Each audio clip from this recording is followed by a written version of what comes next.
Hola, ¿qué tal? Buenas noches, sean todos bienvenidos acá a las 8:45. Estamos ya en este jueves 27 de enero del 2022 y pues bueno, ya el lunes se acaba este primer mes del año y conforme va avanzando este 2022, exactamente dentro de un año vamos a tener elecciones, convocatoria a elecciones generales. Esta noche vamos a hablar sobre la importancia de fortalecer la confianza del ciudadano en el Tribunal Supremo Electoral. Recordemos, tendrá que ser enero 20 del 2023 cuando se convoque a elecciones generales y ya hay tentativamente fecha de primera y segunda vuelta electoral. Pero antes saludamos a Cristian Castillo, que todos los jueves también se suma acá al set. Cristian, ¿qué tal? Don Mario, buenas noches. Un día interesante para el Triángulo Norte de Centroamérica.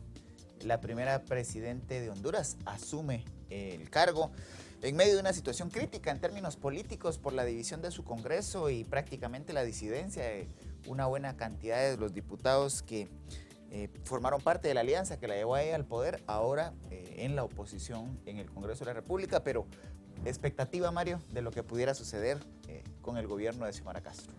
Por supuesto, y digamos, ya hubo cambio en El Salvador, cambio en Nicaragua. Bueno, en Nicaragua no vamos a hablar de cambio, ahí ya sabíamos cómo iba a estar la cosa.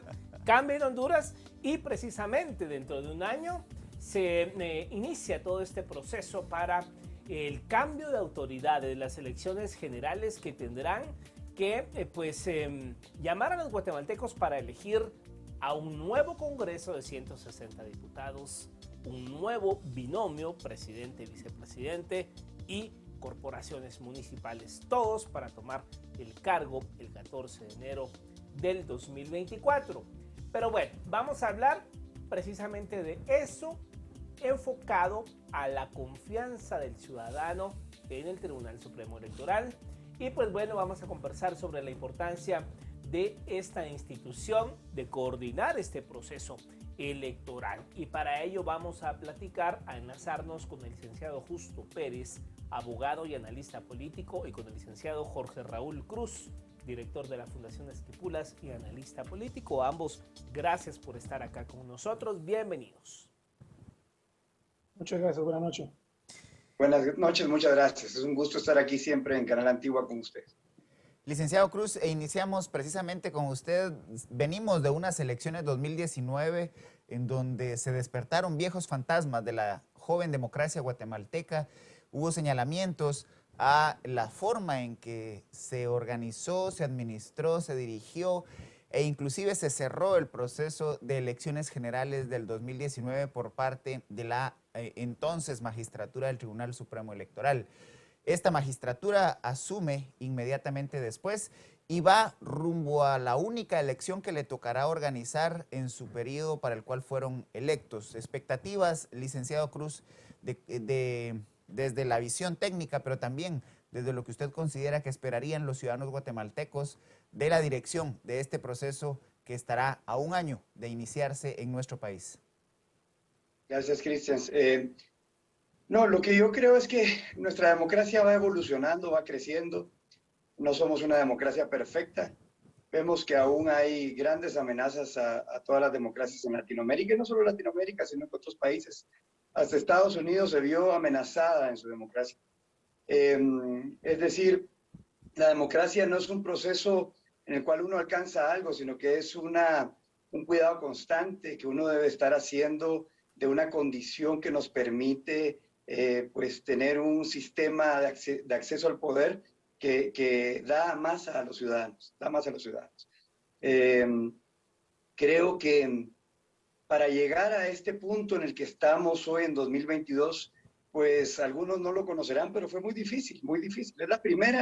Es la segunda etapa democrática de Guatemala y la más larga, ¿verdad? Pareciera muy fácil de decir, pero si revisamos la historia guatemalteca, esto es mucho, es muchísimo, muchísimo, muchísimo. Entonces no podemos echar por la borda un sistema que va dando resultados lentos, sí, pero va dando resultados. Hoy los votantes empiezan a acceder a la toma de decisión, a la discusión y debate político, son una nueva generación a los cuales yo llamo los hijos de la democracia. Son jóvenes que ya están abajo de los 30 años, pero que no les tocó vivir el conflicto armado interno, entonces ya se involucran en política. Ya no les dijeron que no fueran partícipes. Ellos empiezan a ser decisores. Perdón. Entonces es muy importante tener en cuenta que nos tomó mucho tiempo llegar a donde estamos el día de hoy. Lo que pasó en el 2019 no fue bueno para nadie, para nadie, para nadie. Perder la confianza en un Tribunal Supremo Electoral que siempre ha gozado de prestigio es algo terrible para la democracia. Creo que en estas próximas elecciones debemos de iniciar un proceso de acercamiento, de sensibilización con la ciudadanía, pero la ciudadanía también con el Tribunal Supremo Electoral, para que no nos vuelva a ocurrir, sino para que tengamos elecciones en paz. Si no, veamos lo que ha pasado. Ustedes mencionaron algunos casos. Honduras pasó mucho tiempo mal, todavía no están bien, diría yo, sino que están en un reto. Están ahorita tomando un reto que esperemos que salga de una forma democrática todo lo que está ocurriendo, y vemos que Nicaragua hoy está pues en un aprieto democrático. Entonces yo diría que las perspectivas pueden no ser muy alentadoras al día de hoy, pero es que si volteamos a ver el pasado, sí lo son. Ahora bien, licenciado Justo Pérez, precisamente cuando uno hablaba o se hacían estudios de opinión en Guatemala en cuanto a las entidades en donde el guatemalteco tenía, si no una confianza al 100%, los primeros entidades que salían en cuanto a percepción de confianza era el Tribunal Supremo Electoral, y digamos, había un respeto a la institucionalidad del Tribunal Supremo Electoral, y desde aquella elección de 1985, pues digamos, habían ciertas críticas, pero nadie dudaba del resultado. Lamentablemente en 2019 se da este punto de inflexión, y hay que decirlo, a muchas personas al día de hoy le genera muchas dudas las diputaciones y todo lo que surgió con el sistema en esa elección del 2019. ¿Cómo se puede recuperar la confianza en el próximo evento electoral? Sí, muchas gracias, Mario. En efecto, el 2019 fue un mal antecedente para el Tribunal Supremo Electoral, que siempre había gozado de prestigio y de credibilidad. También pasó algo similar en el 2015, recordarán ustedes, que se cayó por no sé cuánto tiempo el sistema electrónico y se tardaron 2 meses en dar resultados finales. Entonces ya venía repitiéndose esta situación. Yo creo que la pregunta básica que nos tenemos que hacer acá es qué debe hacer el Tribunal Supremo Electoral para reencontrar otra vez su camino y otra vez volver a generar esa confianza que generó el primer Tribunal Supremo Electoral ya en aquellos lejanos años 80. Yo creería que es con sus ejecutorias, con su forma de hacer el trabajo, con la forma que va a disponer de hacer las cosas en este periodo de elecciones que va a venir. Y yo quiero resaltar acá 3 situaciones que el Tribunal Supremo Electoral está haciendo hoy. La primera, no sé si ustedes se dieron cuenta, el Tribunal Supremo Electoral hizo una campaña masiva de empadronamiento e hizo una publicidad masiva en redes, en medios de publicidad, diciéndole a la población, acudan a empadronarse y acudan a chequear su empadronamiento para volver a conformar un padrón electoral y que todos tengamos la certeza de dónde vamos a votar. Acaba de cerrar la semana pasada. Esto es un primer acercamiento con la sociedad que el Tribunal Supremo Electoral lo hizo. Este Tribunal Supremo Electoral, los anteriores Tribunales Supremos Electorales no habían hecho una campaña de tal envergadura, así como la hicieron los actuales magistrados. Segundo tema que yo pongo de relieve es de que previendo que una de las falencias del año 2015 y del 2019 fue el presupuesto para el sistema informático, ahora sí ya pidieron con mucha antelación al gobierno la dotación económica necesaria para invertir en un sistema de cómputo confiable que no vaya a dar fallas. Esperemos que así sea. Pero el tercer punto que yo quiero remarcar, y es algo que tenemos que nosotros resaltar, también cambiaron al director de informática en el Tribunal Supremo Electoral, que hay que decirlo acá, él estuvo como director de informática del anterior fiscal, estuvo con la fiscal Telma Aldana, y parece que tuvo muy buenos resultados en su ejecutoria como director de informática. Entonces, esto es algo bueno que el Tribunal Supremo Electoral está haciendo. Son 3 pasos fundamentales y buscando que obviamente las personas que dirijan esta área de informática sean personas intachables y con los expertise necesarios para poder desempeñar este cargo. Por ahí empezamos a recobrar la credibilidad del Tribunal Supremo Electoral. Datos confiables, un sistema informático fiable que no vaya a ser dañado por algún ataque cibernético o algo así, que podríamos empezar a ponerse otra vez en tela de juicio los resultados. Estos 3 datos que yo les doy ahorita me dan a mí la esperanza de que el Tribunal Supremo Electoral actual está haciendo bien las cosas. A priori, le diría yo, se está preparando para poder enfrentar un proceso electoral, esperemos nosotros, que sea exitoso para todos los guatemaltecos.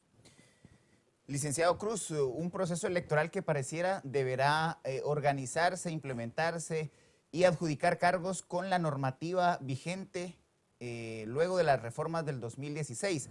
¿Cómo ve usted la probabilidad de que la iniciativa de ley que el mismo Tribunal Supremo Electoral presentara el año recién pasado pudiera concretarse y eventualmente modificar las reglas del juego para el 2023? Fue un triunfo lograr hacer las reformas de primera y segunda generación en el año 2015-2016, si no me estoy equivocando. La ciudadanía se involucró, había un florecimiento democrático, muchas organizaciones sociales, empresariales, académicas estaban involucradas y se hicieron cambios importantes que estaba pidiendo la ciudadanía. Lo que no vimos fue que a la hora de implementarlas era un reto, era un verdadero reto y fue complicado. Dentro de esos cambios quedó institucionalizado que después de cada elección se iba a establecer una comisión para hacer una revisión del proceso electoral y recomendar las modificaciones respectivas. Esta es la CAME, la Comisión de Actualización y Modernización Electoral. El año pasado estuvimos varias organizaciones, el año pasado, perdón, no sé si fue el año pasado, antepasado, el año pasado creo que fue, antepasado, perdón, 2020, estuvimos varias organizaciones participando en diálogos que pues lograron llegar a una conclusión y en base a esa conclusión se presentó una propuesta de parte del Tribunal Supremo Electoral al Congreso. Pero yo lo que creo es que ya vamos un poco tarde para implementar reformas. El problema es que cómo empatamos las reformas que los tanques de pensamiento, las organizaciones y demás están pidiendo con los tiempos electorales, ¿verdad? Porque efectivamente hay una voz un clamor popular de los listados semiabiertos, quieren votar por sus representantes y otras, pero yo creo que estamos sobre el tiempo y no sé si el Tribunal Supremo Electoral va a estar en la capacidad de implementar estos cambios. Es un reto. Algunos dirían hay que hacerlo y veamos cómo salga, pero tal vez hay que medir realmente nuestras fuerzas. Yo lo que creo que en este momento es todavía oportuno que el Instituto Electoral y organizaciones que lo acompañen salgan al interior del país para dar a conocer todos los cambios que se han hecho a la ley electoral, cómo está funcionando la ley electoral ahorita y empezar a generar confianza de que las elecciones van a ser transparentes. Y ojo, voy a hacer un llamado, y es un llamado axiológico de principios y valores. Aquí los tomadores de decisión, los magistrados y las personas que están en puestos claves dentro del Tribunal Supremo Electoral deben de tener la claridad que recae en ellos una gran responsabilidad. Recae una responsabilidad enorme. Que salgan bien las elecciones o que perdamos la confianza absolutamente y empecemos un proceso de degradación de la democracia que va a ser irreversible y hasta dónde vamos a llegar, no sé. Volteemos a ver a Nicaragua. Yo creo que es muy importante en este momento no retroceder, pero también hago un llamado, no sé si ya tomé mucho la palabra, pero hay un llamado a los que piensan participar. Se ha hablado mucho del populismo y el populismo puede ser bueno o malo, pero el populismo como se ha utilizado recientemente es malo. Porque se hacen discursos y mensajes, ideas, fuerzas hacia la ciudadanía que desconoce las profundidades de la política, pero para tocar sus sentimientos, ¿verdad? Entonces, llegan a ellos diciendo falsedades, pero que despiertan sentimientos en la gente para hacer un voto, pero eso polariza. Entonces, yo lo que digo es que los que vayan a participar se dejen de discursos que no aportan a la construcción democrática del país. Ellos lo que deben de hacer es propuestas concretas, propuestas de construcción para evitar la polarización y la pérdida de confianza. Porque si llegamos a un escenario de polarización, vamos a seguir degradando. Ahora bien, licenciado Justo Pérez, digamos, ¿cómo recobrar la confianza ciudadana? Eh, Hablamos en la primera parte de los bemoles que tuvo el Tribunal Supremo Electoral anterior, pero la confianza ciudadana en el actual Supremo Electoral, Tribunal Supremo Electoral, también está mancillada. Digamos, estas investigaciones que han salido respecto hacia el magistrado presidente Rafael Rojas Cetina, pues tiene o no realmente un título de doctorado, una discrepancia con la universidad allí que supuestamente hizo o no la tesis. O sea, eso ha dejado un signo de interrogación. ¿Cómo pudiese el magistrado presidente o el Tribunal Supremo Electoral subsanar esa gran duda que ha quedado en parte de la población, si hablamos en términos de percepción de confianza? Claro. Mira, en términos de percepción de confianza, lo que hay que decir y ser muy claros es que hay que separar dos temas diferentes. El Tribunal Supremo Electoral es una institución que tiene que dar sus resultados ahorita y se les va a aprobar en la forma en que va a llevar a cabo las elecciones. Y otro tema muy diferente es la situación personal del magistrado presidente del Tribunal Supremo Electoral. Si él tiene algún problema que dirimir o algún asunto que dirimir por el caso de su tesis, pues ahí están los tribunales de justicia en primer lugar, o en segundo lugar, ahí están los tribunales académicos e incluso las investigaciones que yo creo que ya están en marcha, pero tendrá mucho que decir su universidad, el colegio profesional, incluso hay que revisar ese caso. Pero ese caso le atañe a él únicamente como persona y como en sus méritos académicos. Pero otra cosa es la función que va a desempeñar como presidente del Tribunal Supremo Electoral y la función que el Tribunal Electoral en conjunto va a desempeñar.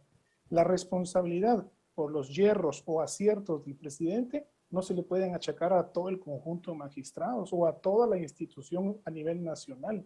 Eso no es lógico en ese sentido. Y por el otro sentido, yo creería que todos los temas de títulos académicos, si bien es cierto, todo el estudio académico que uno puede hacer, lo hace uno desde una plataforma de superación personal, desde una gana de superarse y siempre estar a la vanguardia de los mejores conocimientos. Eso depende de la responsabilidad personal de cada quien.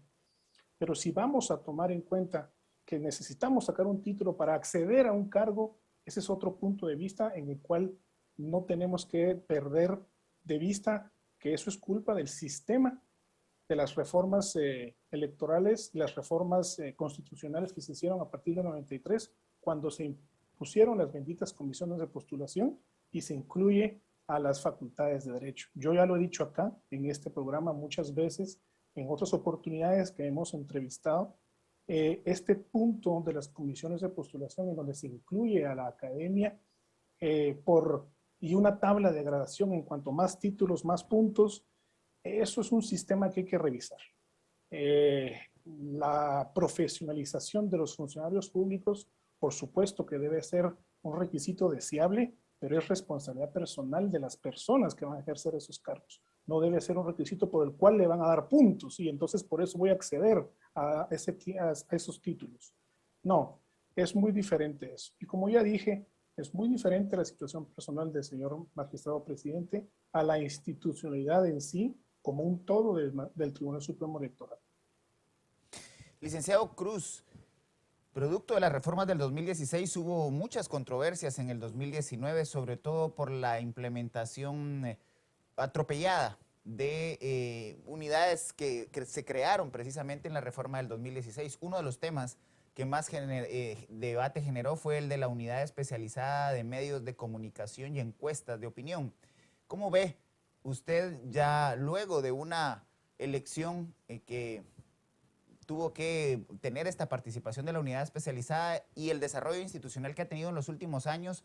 ¿Cómo evalúa usted el estado de madurez de esta unidad especializada de cara a las elecciones 2023? Pregunta difícil, porque es contra qué lo medimos. Yo lo que creo es de que efectivamente había una problemática muy enraizada, muy grande en cuanto a cómo se utilizaban los medios de comunicación, cómo se dividía la pauta, cómo se asignaban los espacios de publicidad, de propaganda, perdón. Y era necesario controlarlo. Eso iba de la mano de lo que era el financiamiento de los partidos políticos. Es decir, las expresiones ciudadanas no estaban funcionando en igualdad de condiciones y los grandes donantes podían, de cierta forma, influir de manera muy directa en el resultado de una elección. Creo que la creación de esa unidad, de cierta forma, permitió un mayor control de este tipo de exposición de los partidos políticos, los tiempos y demás, pero a la vez también creo que llegó a limitar demasiado la expresión democrática de cada partido político. ¿Me explico? Entonces, yo creería de que es algo que tiene que seguir madurando, ¿verdad? Yo creo que debe de mantenerse, pero que definitivamente, me preguntaban hace poco que qué opinaba yo de la publicidad en redes sociales. Y yo decía, miren, difícil de controlar todavía, ¿verdad? Pero también hay una asimetría, porque las elecciones hoy van a decidirse en redes sociales. Entonces hay que controlar cómo está la pauta y quién sale antes, porque hay algunos que ya están haciendo campaña, ¿verdad? Entonces definitivamente una unidad como esta puede estar controlando, ¿qué es eso? Entonces es como que diría, no estoy dando una respuesta tan concreta, pero lo que diría es que debe de seguirse fortaleciendo esa unidad, es necesario. En ese mismo sentido, licenciado Justo Pérez, precisamente uno puede ver en redes sociales varias cuestiones, ¿verdad? Al final, yo soy del criterio de que la ley electoral y de partidos políticos de Guatemala le calcó muchas cosas a la de México. Y en México, por ejemplo, sí, usted veía en 2016 y 2017, López Obrador no iba a ningún noticiero de televisión porque, ¡pum!, campaña anticipada. O sea, ahí se cuidan mucho en ese aspecto y pareciera que acá, en 2019, porque acá lo padecimos, nadie quería venir, nadie quería hablar, nadie quería decir nada. Pero entonces, ¿cómo se va a enterar la gente de qué proyectos, qué ideas, qué piensa hacer quien quiere llegar a la cosa pública? Y por eso le pregunto, licenciado Pérez, o sea, ¿cree usted que el tribunal debe de delimitar y definir bien este tema? Porque uno en redes sociales ve cualquier cantidad de cosas. Entrevistas en podcast, candidatos que andan subiendo selfies y usted no le puede prohibir a alguien que suba una selfie. Entonces, ¿ese tema cómo se puede manejar?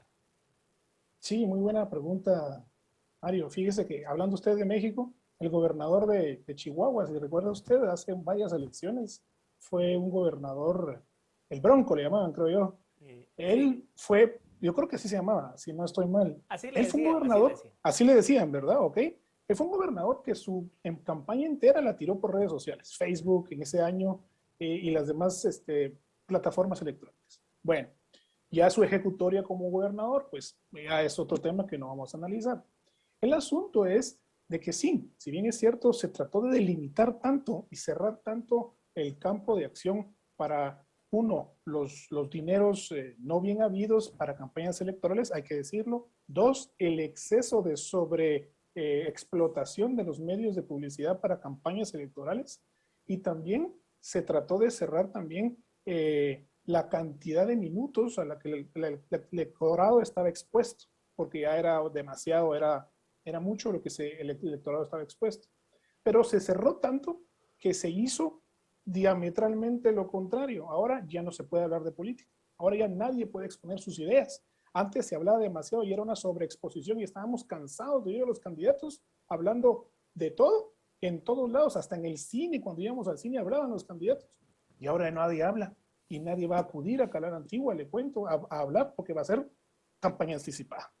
Y tampoco van a ir a otros medios de comunicación. Y el único medio en donde no está tan regulado y que no hay una definición legal precisamente para eso son las redes sociales.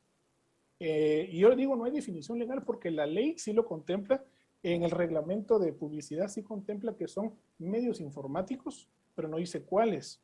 Y también hay que saber diferenciar de qué publicidad y qué es campaña. La ley sí dice qué es campaña y qué es publicidad. Entonces, yo creo que con un análisis técnico de la ley electoral, dos, del reglamento de comunicación, podemos salir avantes, pero sí es necesario, y es mi opinión muy personal, sí es necesario que ese punto de la publicidad y de hablar de política pueda ser más libre, porque en la medida que hablamos de la cosa pública, como usted dijo, en la medida que hablamos de política, los ciudadanos tomamos conciencia de la necesidad que tenemos de tomar el futuro de nuestro país en nuestras manos, de que no nos van a venir a tomar decisiones por nosotros, sino vamos nosotros a empoderarnos y a tomar cada vez más conciencia de que necesitamos participar de la cosa pública. Pero ¿cómo nos vamos a enterar si nadie va a hablar de eso? Entonces, es una contradicción. Debe de regularse un sistema más libre de publicidad electoral, de campaña electoral, y también se debe de regular un mayor acceso a los medios de comunicación tradicionales de los candidatos. Sí hay formas, Mario, sí hay formas, y podríamos hablar acá de cómo hacerlo, pero obviamente el tiempo no nos da para tanto, pero sí podría hacerse. En las actuales condiciones en las que está la ley ahorita, está muy cerrado, pero sí podríamos hablar de por lo menos ese punto, dejarlo más flexible en pro de que la ciudadanía hable cada vez más sobre sus derechos cívicos, sobre sus derechos ciudadanos y la necesidad de tomar en serio la política como una noble profesión de darse a la sociedad. Licenciado Cruz, la presidencia del Tribunal Supremo Electoral es anual y está por cumplirse el periodo del actual presidente. Para el presidente o presidenta que llegue, ¿cuál considera usted que son los retos para poder rescatar la credibilidad no solo de la magistratura, sino de la institución del Tribunal Supremo Electoral y dotarlo de credibilidad frente a la sociedad guatemalteca de cara a las elecciones generales 2023? Pues creo que el reto es manifiesto, la transparencia. Deben de ser transparentes en todo su quehacer. O sea, no debe de quedar dudas cuando toman una decisión, porque ahorita estamos en una coyuntura en la cual se esperan las cancelaciones de partidos políticos, pero esas cancelaciones deben de ser de acuerdo con una justificación válida, ¿verdad? Que definitivamente que las hay, pero tienen que tener transparencia, porque no pueden ellos, los magistrados y especialmente el presidente, dirigir sus esfuerzos a favorecer a fines o no fines, porque al final hay ciertas fuerzas que los llevaron ahí y de cierta forma también se llega a conocer cómo es que llegaron a ser magistrados, aun y cuando pueden tener una trayectoria intachable. Entonces es importante la transparencia y tratar de mantener el equilibrio, ¿verdad? Ese equilibrio de equidad. Creo que eso es principal, pero también como un reto en un año preelectoral, de acuerdo a la pregunta anterior, deberíamos y lo dije creo que en la primera pregunta, de fortalecer la institucionalidad del Tribunal Supremo Electoral, pero especialmente el Instituto Electoral, porque se debe de llevar una campaña generalizada al interior de la República sobre todos los pormenores de ser un ciudadano, de cómo funciona nuestro sistema político, qué es democracia, qué es república, conocer cómo funcionan los partidos políticos, porque hay muchos jóvenes que quieren participar. Estos hijos de la democracia quieren ser parte, pero hay que darles las herramientas para que ellos se puedan sumar, ya sea en un partido político, en la institucionalidad, en el apoyo al fortalecimiento del Tribunal Supremo Electoral. Creo que si estamos hablando de un órgano con un espíritu principalmente democrático, debe de funcionar de esa manera.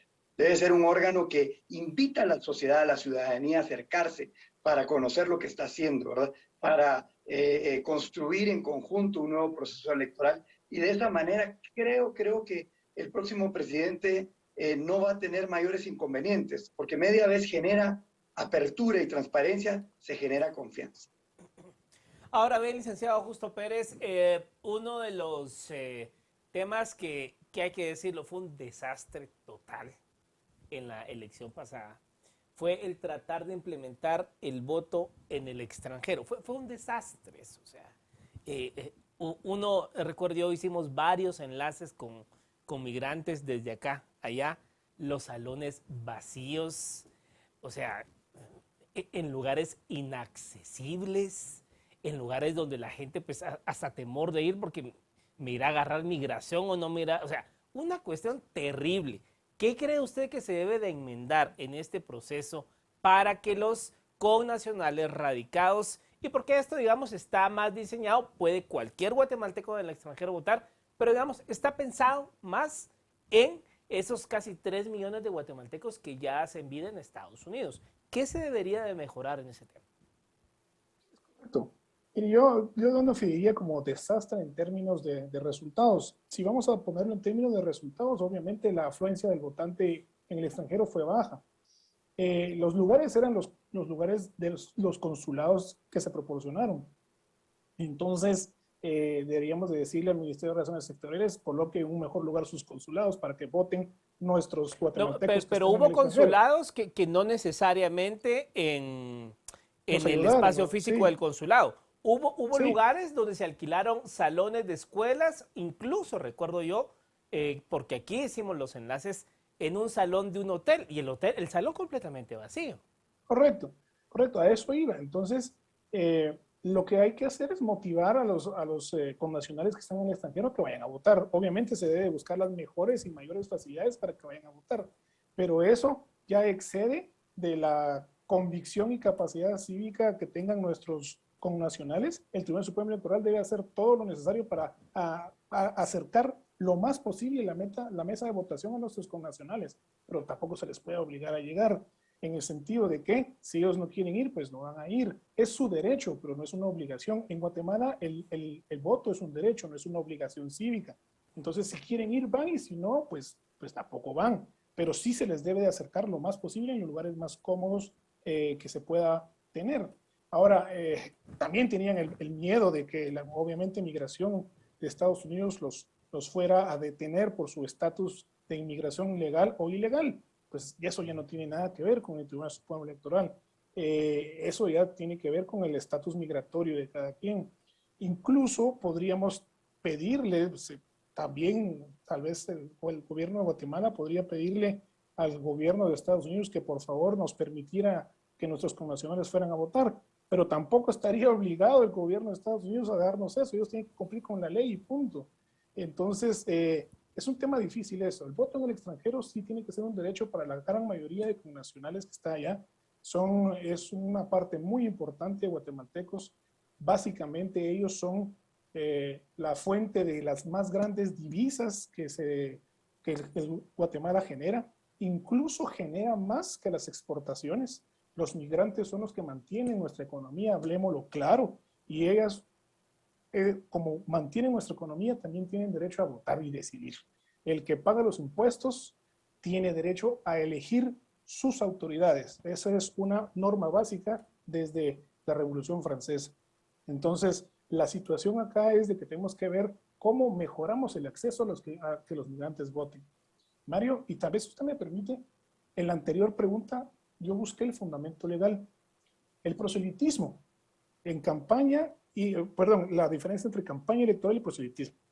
Proselitismo dice que son los derechos que todo partido político tiene en época no electoral, o sea, ahora, a promocionar su organización, difusión de su ideología, su programa político, propuesta política, posiciones políticas y convocatorias. Ese es el derecho del partido a hacer todo esto en época no electoral, en medios de comunicación. Esto dice el reglamento de campaña y medios de comunicación. Y la campaña electoral es la propuesta, el llamado del voto y la propuesta política en época electoral. Yo creo que hay elementos técnicos que nos permitirían definir qué se puede hacer durante la época no electoral y qué se puede hacer durante la época que se llama campaña electoral. Pero es de asesorar a los candidatos y a los partidos políticos para que no cometan errores a la hora de que puedan estar en los medios de comunicación y después sean achacados de campaña electoral anticipada.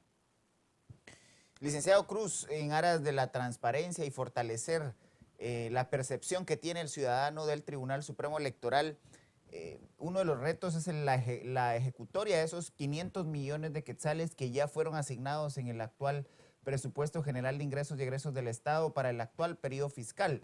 500 millones que el actual presidente del Tribunal Supremo Electoral ya ha solicitado que sean trasladados a la institución. ¿Cuáles son los retos que considera usted tiene el tribunal a la hora de ejecutar estos fondos? Gracias, Cristian. Yo quería hacer un comentario y creo que la pregunta se ajusta a lo que voy a decir.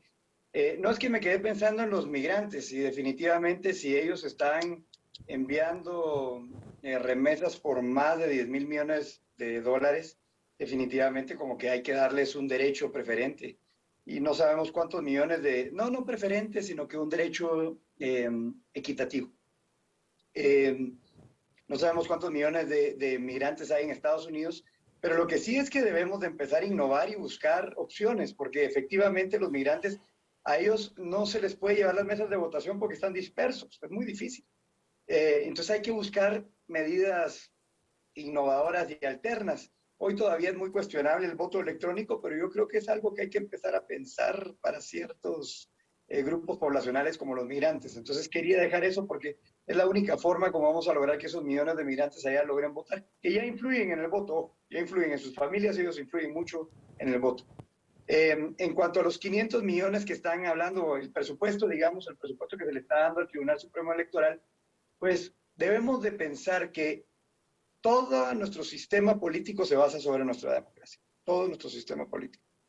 Entonces, definitivamente, una cantidad, aunque parezca estratosférica, para el Tribunal Supremo Electoral resulta inclusive pequeña. Ahora, si medimos, ahorita no tengo los datos, pero si medimos cuánto es que se asigna a la democracia de Costa Rica y cuánto se asigna a la democracia de Guatemala, estamos completamente en una disparidad enorme. Estoy dando un ejemplo y hay muchos. Yo creo que el Tribunal Supremo Electoral tiene que definitivamente, como todo organismo del Estado, transparentar sus gastos, tenerlos publicados y demás. Pero yo creo que debe de fortalecer y asignar esos recursos, más que en centralizarlos en lo que es la institucionalidad propia del Tribunal Supremo Electoral. Hay que pensar en las juntas electorales. ¿Cómo vamos a mejorar? ¿Cómo vamos a ampliar la base de mesas para poder llegar a toda la población? Yo he hablado del Instituto Electoral porque estoy apostando mucho por él, porque tenemos que llegar a los jóvenes, tenemos que motivar a esos millones de jóvenes para que voten. Entonces yo creo que desde ya, en año preelectoral, el presidente del Tribunal Supremo Electoral debe de empezar a convocar a la ciudadanía, al sector privado, a la academia, a diálogos francos sobre cómo se van a llevar las elecciones para que haya confianza. Porque si no, como en todo sistema político que tiene problemas, cortapisas, puede haber silencio, puede haber silencio. Parece que el silencio es tranquilidad, pero no, es la antesala de la tormenta. Entonces, creo que debemos de prevenir eso, debe de haber desde ya un acercamiento, debe de haber una campaña de capacitación general en todo el país, acercar a los jóvenes, deben de haber charlas, ya que existió en el pasado, charlas francas de qué es lo que se está haciendo cuando se convocan las organizaciones sociales, como ocurrió hace recientemente con la CAME, para que vayamos construyendo el próximo proceso electoral. Y creo que los partidos políticos deben definitivamente utilizar los mecanismos de la propaganda y la comunicación política para generar interés en la ciudadanía de acuerdo a propuestas, pero deben de tener cuidado de no poner en tela de juicio lo que es nuestra institucionalidad democrática. Es decir, cuestionar aquello que realmente no es cuestionable, ¿verdad? Hay cosas que pueden llegarlo a ser, pero cuestionar un fraude, cuestionar algo que no lo ha sido, porque efectivamente lo que genera son dudas, y esas dudas destruyen nuestra institución. Ya para ir finalizando, licenciado Pérez, ¿cómo el tribunal puede arroparse de confianza ante la ciudadanía? Porque, digamos, 2019 lo fue y seguramente 2023 lo fue, y sobre todo por todos los procesos que hay también de partidos políticos en miras de cancelación. Y digamos, yo siempre digo que esto ya suena a cliché, pero hay que repetirlo para forma ilustrativa. Este tema de la judicialización de la política y politización de la justicia.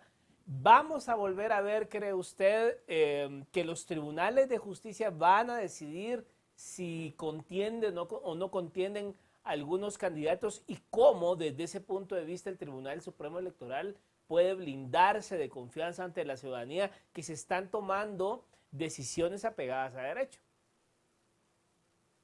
Sí, gracias. Vea, el Tribunal Supremo Electoral lo que tiene que hacer para blindarse de confianza y seguridad es ser totalmente imparcial y resolver conforme a derecho en todas y cada una de sus instancias. La judicialización de la política que usted me estaba diciendo, Mario, yo le digo, el sistema de derecho está hecho para eso, para que las decisiones en última instancia sean tomadas por los órganos de justicia. La ley electoral y de partidos políticos establece que cuando el Tribunal Supremo Electoral en pleno emite una resolución final, todavía esta es impugnable ante la Corte Suprema de Justicia en determinados casos y después se va a amparar ante la Corte de Constitucionalidad o cuando ya es el pleno de los magistrados que ya se va directamente ante la Corte de Constitucionalidad. Mire, así está la ley y es más que seguro que dentro de un proceso político donde hay ánimos y donde hay pasiones, se va a llevar hasta las últimas consecuencias judiciales cualquier decisión que el Tribunal Supremo Electoral pueda dar. Ahora bien, lo que el Tribunal Supremo Electoral puede hacer y debe de hacer ya es, como dijo el licenciado Jorge anteriormente, cuidar las mesas electorales, cuidar las juntas departamentales, las municipales, las edades del voto, porque ahí es donde se va a generar los resultados del día de la elección. Nuestro sistema, el sistema guatemalteco es un sistema muy bonito, hablando electoralmente, porque somos los ciudadanos los que tenemos el cuidado del voto en la mesa, somos los ciudadanos los que tenemos el cuidado y el escrutinio del voto en las juntas municipales y departamentales. No son los funcionarios de gobierno, no son el Tribunal Supremo Electoral, somos nosotros los ciudadanos. Yo no sé si a alguno de ustedes les habrá tocado durante su vida estar en mesa receptora de votos o en junta receptora de votos. A mí me tocó 2 veces cuando era estudiante de Derecho y le puedo garantizar que en mi mesa no hubo ningún problema, no hubo fraude. Y así es, le pueden decir muchas personas que pudieron estar ahí. ¿Por qué? Porque somos los ciudadanos los que cuidamos de la institucionalidad. A la hora de que se toman las decisiones y se sancionen las elecciones y se den los resultados finales, ya le corresponde al Tribunal Supremo Electoral ser imparcial y actuar conforme a derecho. Los candidatos que se sientan que no les favorece tendrán su derecho también de utilizar el sistema de normas para impugnar esas decisiones. Y ya serán los tribunales más altos de justicia los que resuelvan. Pero así está hecho el sistema. Y qué bueno que es en derecho que van a resolver. Y que no, como hace más de 40 años, que se resolvían a balazos las cosas. Ahora se resuelvan en los tribunales. Ahora es en los tribunales. Y esa es la gran victoria de nuestra democracia. Bueno, pues muchas gracias a los dos por haber estado esta noche con nosotros. Esperamos verlos en otra ocasión. Gracias. Muchas gracias. Muchas gracias a ustedes. Gracias. Buenas noches. Bueno, Cristian, ahí está entonces. El tiempo va muy rápido y cuando sintamos vamos a estar en enero de 2023 con la convocatoria de elecciones generales y todos los retos que, pues bueno, ya mencionaron los invitados que debe el Tribunal Supremo Electoral asumir, ¿no? Llamar a los jóvenes a que se empadronen. El proceso no es automático, actualmente hay que todavía generar el trabajo del empadronamiento luego del DPI, así que el gran reto para las nuevas generaciones es cumplir con lo que la ley establece para poder participar en elecciones generales. Por supuesto. Bueno, gracias, Cristian. Nos vemos la próxima semana. Ustedes tengan un reparador descanso.